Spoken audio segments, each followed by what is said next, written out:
Hello, welcome to the European Open Briefing for Wednesday, March the 1st, 2017. I'm Rafi Bayajan, currency analyst at xm.com, and we're going to be looking at what's happening in the currency markets today. So we're seeing a much stronger dollar this morning, and surprisingly, this isn't because of Trump's speech in Congress yesterday. It's more to do with Fed speakers becoming more and more hawkish in their remarks and in their outlook. So that's boosted the dollar to 1-week high against the yen, and the dollar on a broader level to 2-week high, and that's put pressure on other currencies such as the euro and pound, but also against commodity currencies, except for the Australian dollar, which is doing not too badly this morning in comparison to other currencies because of mainly we had some strong GDP data out of Australia. So let's begin with the dollar yen pair. We can see that since late yesterday, the dollar has surged higher against the yen. It's currently trading at around 113.50 yen. We had 3 Fed speakers, in fact, all appearing more hawkish and signaling a potential increase in the Fed funds rate very soon. We of course also had Trump's maiden address in a joint session of Congress yesterday, but there was some disappointment from this, as Trump didn't really reveal too many details about his tax plans, although he did announce a $1 trillion boost for infrastructure projects in the US. But markets were more looking forward to hearing about his tax plans. He did say that he wants to see more deregulation and tax reform for corporations, and he promised a massive tax release for the middle class, but there was little on detail. But there was some relief in the markets that Trump toned down his rhetoric. In his Congress, he appeared much more calmer, so that appeared to please the markets a little bit. But the more focus has been on the Fed speakers.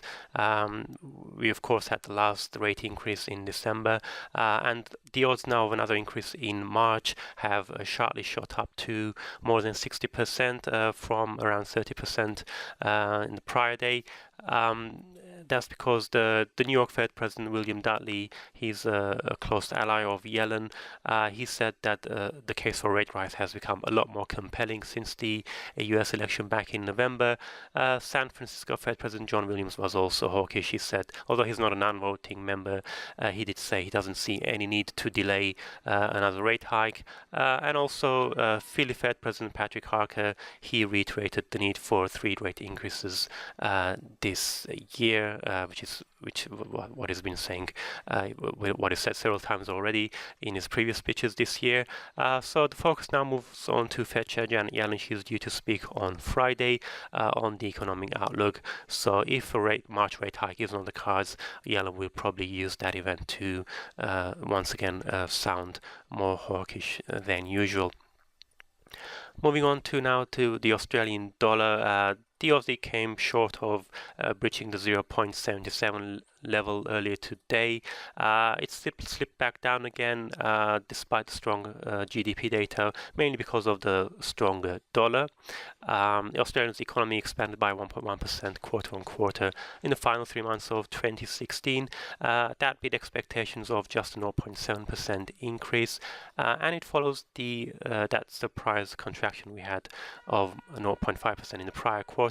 So this means Australia has avoided a technical recession, and it pretty much is in line with what the RBA has been saying, that Australian growth should rebound sharply.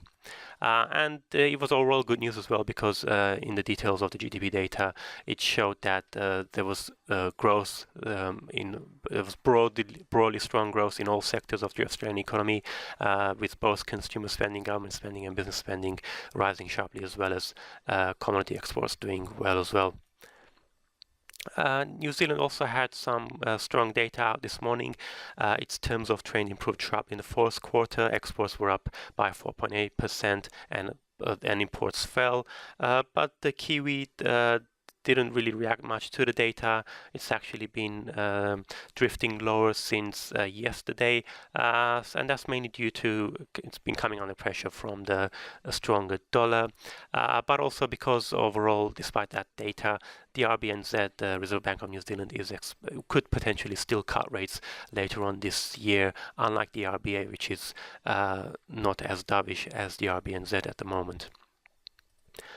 Before we go, let's have a quick look at the euro and the pound. We can see here both currencies have been falling since yesterday, since those Fed officials started speaking, and both currencies have lost key support levels.